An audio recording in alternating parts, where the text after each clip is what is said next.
కథ శ్రీమదాంధ్ర మహాభాగవతంలో పొందుపరచబడింది. నారదుడు మహాభక్తుడు, దేవర్షిగా ప్రసిద్ధుడు మరియు భగవంతుని నామస్మరణతో నిత్యం తల్లి తండ్రి లేని ప్రాణులకు మార్గనిర్దేశకుడు.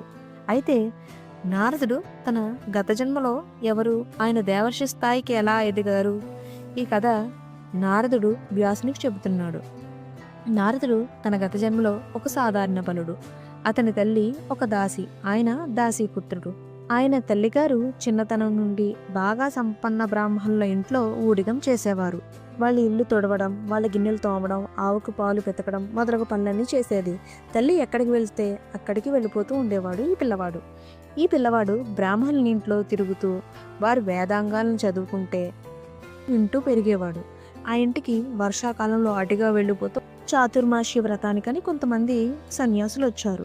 చాతుర్మాస్యం వ్రతం అనగా అది వర్షాకాలం 4 నెలలు, అంటే ఆషాఢం తొలి ఏకాదశి నుంచి కార్తీక మాసం శుద్ధ ఏకాదశి వరకు జరుపుకుంటారు. ఈ రోజుల్లో శ్రీ మహావిష్ణువు యోగ నిద్రలోకి వెళ్తాడని, ఇది కార్తీక శుద్ధ ఏకాదశి నాడు ఆ యోగ నిద్ర ముగుస్తుందని, ఆ రోజున విష్ణువు మేల్కొంటాడని సన్యాసులు ఈ వ్రతాన్ని ఆచరిస్తారు.